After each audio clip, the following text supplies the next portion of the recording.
ఇప్పుడే జీ5 app download చేయండి. చూడండి మీ ఫేవరెట్ టీవీ షోస్ ఎప్పుడైనా ఎక్కడైనా. కొన్నిసార్లు మా అమ్మ చేసింది తప్పే, అయినా మీరు చేసింది తప్పు అని వేలెత్తి చూపిస్తే అది ఒకలా ఉంటుంది. అదే అత్తయ్య గారు, మీ ఆలోచనలు కరెక్ట్ కాదు, ఇలా చేద్దాం అనుకుంటున్నాను, ఏం చేస్తే బాగుంటుందని సలహా అడుగుంటే అదొక పద్ధతి. కానీ నువ్వేం చేశావు? నేను చేసేదే మంచి, గుండమ్మ చేసేదే మంచి అని ఆలోచించావే, కానీ దానివల్ల అవతల వాళ్ళ రియాక్షన్ ఏంటని ఎప్పుడైనా ఆలోచించావా? నీది పట్టుదల, ఆవిడిది మూర్ఖత్వం. మీ ఇద్దరూ బానే ఉన్నారే, మధ్యలో నేను నరకం అనుభవిస్తున్నాను.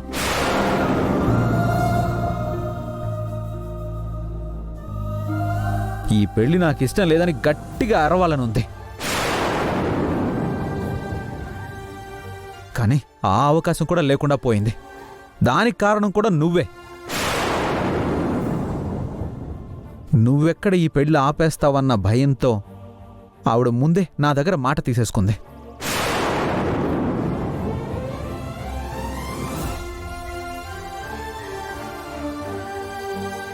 ఇప్పుడు నేనేం చేయాలో నువ్వే చెప్పు.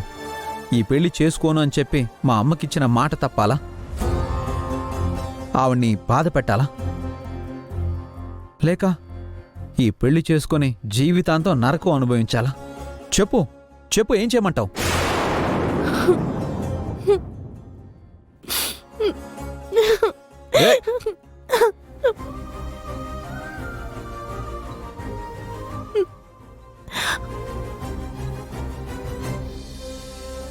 నాకు తెలుసండి, మీ మనసు ఏంటో నాకు బాగా తెలుసు.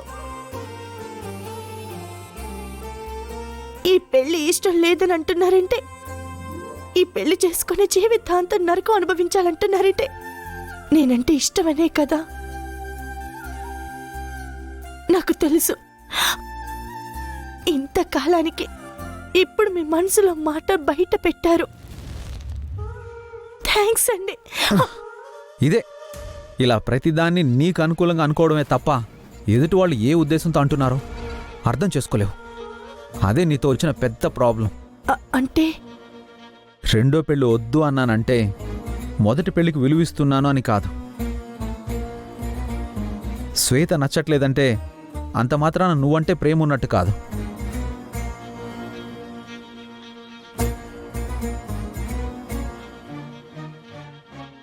మా అమ్మ మాట కాదనలేను, అలాగని ఈ పెళ్లి చేసుకోలేను.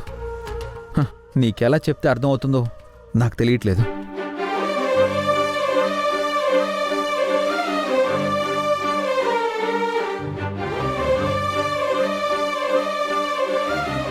రెండో పెళ్లి వద్దు అంటే మొదటి పెళ్లికి విలువిస్తున్నానని కాదు, శ్వేత వద్దు అంటే గుండమ్మ కావాలని కాదు. దీన్ని ఎలా అర్థం చేసుకోమంటారంటే, ఏమైనా సరే ఈ పెళ్లి ఆపుతాను. ఆ సుబ్బారావు ఎక్కడున్నాడో తెలియాలంటే ఆ ఆనందరావు ఫోన్ సంపాదించాలి. జీ5 యాప్ డౌన్లోడ్ చేసి అన్ని ఎపిసోడ్స్ పూర్తి ఉచితంగా చూడండి.